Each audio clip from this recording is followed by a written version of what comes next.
ఏదైతే ఉందో ఈ సింహాచలంలో గోడ కూలిపోయి 7 చనిపోయారు సార్. ప్రభుత్వం స్పందించింది, 25 లక్షలు ఇచ్చింది. ఇటు పక్క చూసుకుంటే సరిపోవు అనేది ప్రతిపక్షం. ఎలా అనిపిస్తుంది? ఎలా అనిపించింది? అనుకోకుండా జరిగిన సంఘటన కానీ ఇది కేవలం ఎవరు ఉద్దేశపూర్వకంగా చేసింది కాదు.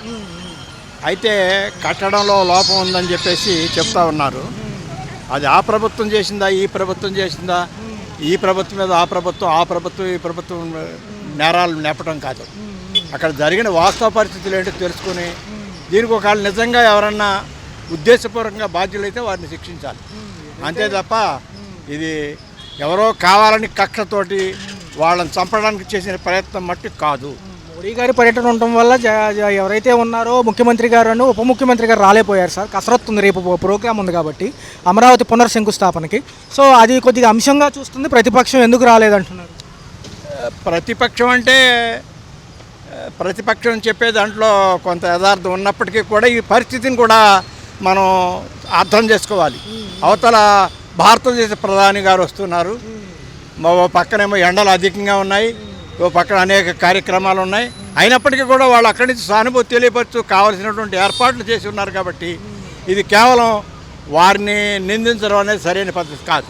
ఎలా ఉంది సార్? చనిపోయిన వాళ్ళకి నష్టపరిహారం సరిపెడతాము అంటుంది ప్రభుత్వము. రెండవది సరిపోతుంది అనేది వీళ్ళ వాదన. కానీ ₹1 నేను గతంలోనే ఇచ్చాను కదా, ఎల్జీ పాలిమర్స్ ఘటనలో ఏదైతే కెమికల్ ఫ్యాక్టరీలో బ్లాస్ట్ అయినప్పుడు ఇవ్వచ్చు. మరి ఇప్పుడు ఉన్నటువంటి ఆర్థిక పరిస్థితిని బట్టి ఇప్పుడు రేట్లు పెరిగినాయి కాబట్టి కొంత వాళ్ళకి కొంచెం సంతృప్తి కలిగేలాగంటే కోట్లు ఇవ్వాలంటే అది సాధ్యపడే పని కాదు. అలా అప్పుడప్పుడు ఇలాంటి యాక్సిడెంట్లు అనుకోకుండా వర్షం కానీ, వరదలు కానీ, భూకంపాలు కానీ, అగ్ని ప్రమాదాలు కానీ అనేక రకాల ప్రమాదాలు జరుగుతూనే ఉంటాయి న్యాచురల్గా. ఇది అలాంటప్పుడు ఇన్ని కోట్లాది రూపాయలు అందరికి ఇవ్వాలంటే అది సాధ్యపడే విషయం కాదు. కాబట్టి ఏదో కొంత బతుకు తెరువు నిమిత్తం ఆధారంగా కోసం కొంత అమౌంట్ కొద్దిగా ఇప్పుడు రేట్లు పెరిగింది కాబట్టి మరి కొంత పెంచాలన్నది నా అభిప్రాయం. హోంమంత్రి గారు వచ్చారు సార్, వంగలపూడి అనిత గారు. కొద్దిగా హడావుడి జరిగినప్పటికీ అక్కడ ఉన్న ఏదైతే యంత్రాంగం కూడా సపోర్ట్ చేసినట్టుగా అనిపించలేదు అంటున్నారు. అలా అంటారు. అది మామూలుగా యంత్రాంగం సపోర్ట్ చేయబడి అక్కడ ఉన్న అధికారులు వచ్చారు, అక్కడ ఉన్న పాలకవర్గం వచ్చారు, అక్కడ మినిస్టర్స్ వచ్చారు, అక్కడ పోలీస్ అధికారులు కానీ, ఫైర్ అధికారులు కానీ అందరూ వచ్చారు. ఎవరికి తగిన రీతిలో వారు సహాయ సహకారాలు చేస్తూనే ఉన్నారు. ఇందులో ఉన్న వాళ్ళకి ఏదన్నా ప్రభుత్వ ఉద్యోగం ఇచ్చి ఆదుకోవాలని కొంతమంది అడుగుతున్నారు. ఇచ్చే అవకాశం ఉందంటున్నారు కదా. ఇచ్చే అధికారం అంటే ఇప్పుడు అన్ని గవర్నమెంట్ పర్మనెంట్ ఉద్యోగాలు లేవు కాబట్టి అవుట్ సోర్సింగ్లో ఏదన్నా ఇచ్చే అవకాశం ఉంది, ఇవ్వచ్చు కూడా. అన్ని పర్మనెంట్ ఉద్యోగాలు ఇవ్వడానికి వాళ్ళ యొక్క క్వాలిఫికేషన్స్ ఉండాలి, వాళ్ళకి ఆ టాలెంట్ ఉండాలి. మరీ ఉన్నతమైన ఉద్యోగాలు కావాలంటే అంత అర్హత వాళ్ళకి ఉండాలి కదా. అలాంటప్పుడు బ్రతుకు తెరువు నిమిత్తం, ఉపాధి నిమిత్తం ఏదైనా ఈ అవుట్ సోర్సింగ్ ఉద్యోగాలు ఇవ్వడానికి అవకాశం ఉంది, ఇవ్వాలని కూడా నా అభిప్రాయం. సార్ ప్రభుత్వాలు చూశాయి, వచ్చాయి, స్పందించాయి. చూస్తుంటేనే కళ్ళకు కనపడుతుంది. ఒక్క రాయి కూడా ఇరగల, పెట్టిన రాయి పెట్టినట్టే కనపడుతుంది. అంటే అర్థం ఏంటి? అందులో సిమెంట్ లేదు, ఉత్త ఇసుక పెట్టి కట్టిపారదింగారు. ఏదైనా నిర్లక్ష్యం జరిగిందంట. పూర్తిగా కట్టడంలో పూర్తి నిర్లక్ష్యం. ఇప్పుడు ఇవాళ చచ్చిపోయిన తర్వాత అంత ఇస్తాం ఇంత ఇస్తాం చాలలేదు, ఇవన్నీ పిచ్చి కామెంట్స్. పవన్ కళ్యాణ్ గారు వచ్చి ఉంటే బాగుండేది, చంద్రబాబు గారు కూడా వచ్చి ఏం పీకుతారు? వాళ్ళు వచ్చి మటుకు పీకేదే ఉంది. ఇవేగా చెప్పే సోది, ఈ సోదేగా చెప్పేది. ఎవడొచ్చినా సోది ఇదే తప్ప విషయం ఏముండదు. శిక్షించడం ఎవరు దొరుకుతాడంటే ఈవో దొరుకుతాడు, మాట్లాడితే ఈవోని అనేయటం. ₹1 వరకు నష్టపరిహారం ఇస్తే బాగుంటుందని వైసీపీ వాళ్ళు అడుగుతున్నారు. అది సహజం, మామూలే. వీళ్ళు ఎంత అంటే ఇంత కాదు ఇంకా ఇవ్వమని, వాడు ఇస్తే ఆడగాదు ఇంత ఇవ్వమని. తప్పితే ప్రాణాలు తీసుకురాలేరు. ఎందుకంటే ప్రతి విషయంలోనూ నిర్లక్ష్యం అనేది కొట్టవచ్చినట్టు కనపడుతుంది. అది మార్చుకోవాలి ప్రభుత్వం, ఏ ప్రభుత్వం అయినా సరే మార్చుకోవాల్సింది అది నిర్లక్ష్యం. హోంమంత్రి గారు వచ్చారు కానీ అక్కడ పనులన్నీ మాట్లాడుతుంది. విన్న హోంమంత్రి ఏం మాట్లాడింది? సిఐ ఏడి ఆడేది ఈడేది అంటుంది. సిఐ వచ్చి ఏం చేస్తాడు? గోడ పడక ముందు ఎవడెన్ని మాటలు మాట్లాడినా అర్థం ఉంది. గోడ పడిపోయిన తర్వాత ఎస్ఐ ఉంటే ఏమైంది, సిఐ వస్తే ఉంది, చంద్రబాబు నాయుడు వస్తే ఏమైంది. ప్రభుత్వ ఉద్యోగం ఒకటి అడుగుతున్నారు సార్, ఏదైతే ఉందో దాంతో పాటు ఏమి ఇచ్చినా ఇచ్చుకుంటున్నా. నేను ఇందాక మొదటే చెప్పా కదా, పోయిన ప్రాణాన్ని ఏమి తీసుకురాలేరు. ఇక అడిగేవాళ్ళు అంటారా, అడుగుతూనే ఉంటారు. చెప్పేవాడు చెప్తల్లా జగన్ వచ్చి ₹1 ఇమ్మంటున్నాడు. ఇవన్నీ మామూలే.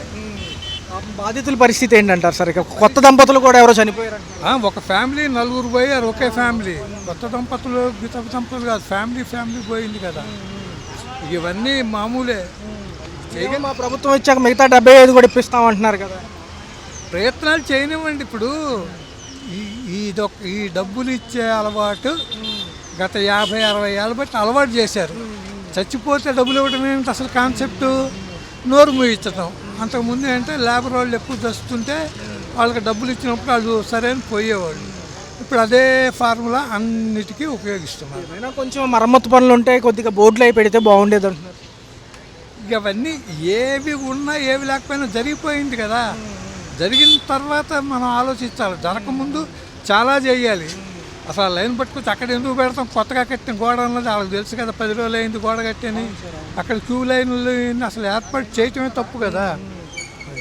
కదా ఇప్పుడు నాకు తోచింది నేను ఇస్తానండి. తోచింది ఇచ్చినప్పుడు తీసుకోవాలి, విమర్శించకూడదు.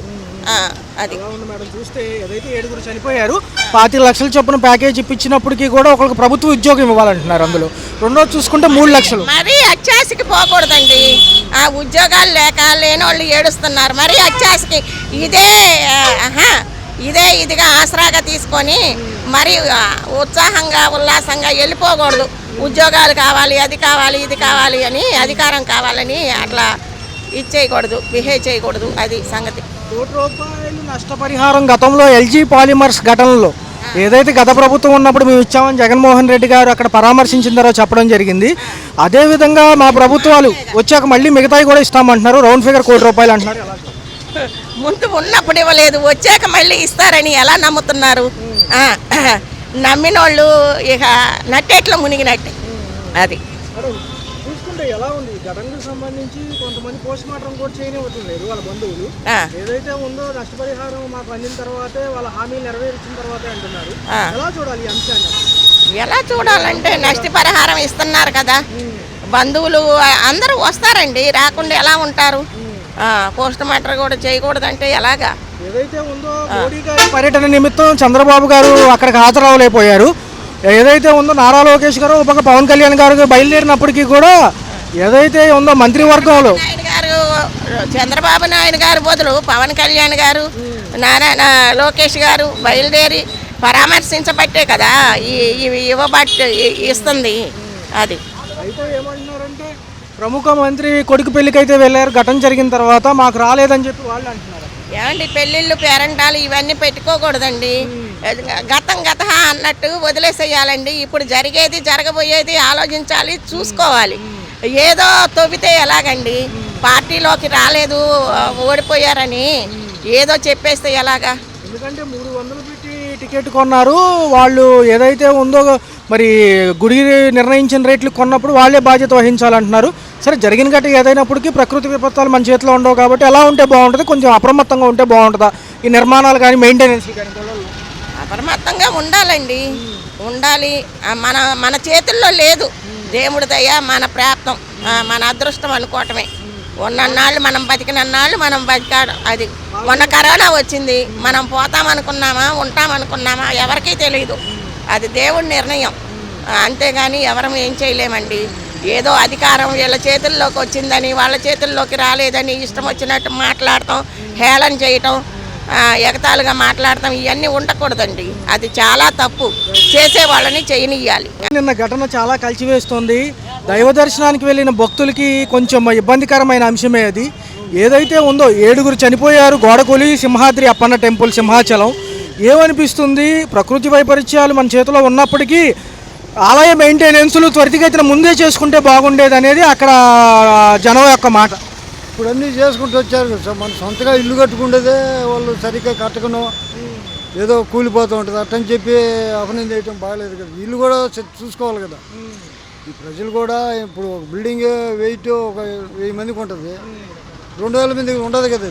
దానికి ప్రభుత్వం మీద అదే కోట్లు ప్రకటించడం అనేది కూడా సరైన పద్ధతి కాదు. మన జాగ్రత్తలు మనం కూడా ఉండాలి. ఏదైతే తెల్లవారుజామున చందనోత్సవం సమయంలో మంచి ముహూర్తం కాబట్టి భారీ ఎత్తున ఆలయాలు అన్నీ కూడా అలంకరించబడి ఉన్నాయి. అయితే ఏంటంటే ఆ టైంలో దర్శించుకోవాలని భక్తులు క్యూ లైన్లో వెయిట్ చేస్తున్నారు. అనుకోకుండా పడిన వర్షానికి రెండోది పక్కన పెద్ద టెంట వేయడంతో అది గోడ మీద పడి గోడ కూలిపోయింది సార్. 7 చనిపోవడంతో ఒక్కొక్కరికి 25 లక్షలు ప్రకటించింది ప్రభుత్వం నష్టపరిహారం. ఎలా అనిపిస్తుంది? 25 ప్రకటనలు సంబంధించండి. ఇంతకుముందు అంతా 10-20 చేతులు దులుపుకున్నారు. 25 లక్షలు ఇవ్వటం మంచిదే. వాళ్ళు పోయిన మనిషి తిరిగి రాడు, ఆ బాధ ఎవరు తీర్చలేరు. ఈ 5 లక్షలు ఇవ్వటం సమస్య. మాజీ ముఖ్యమంత్రి గారు రావడం జరిగింది, పరిశీలించారు. ఆ గోడ కట్టే టైంలో దిగిన ఫోటోలు కూడా కొన్ని బయటకు వచ్చాయి.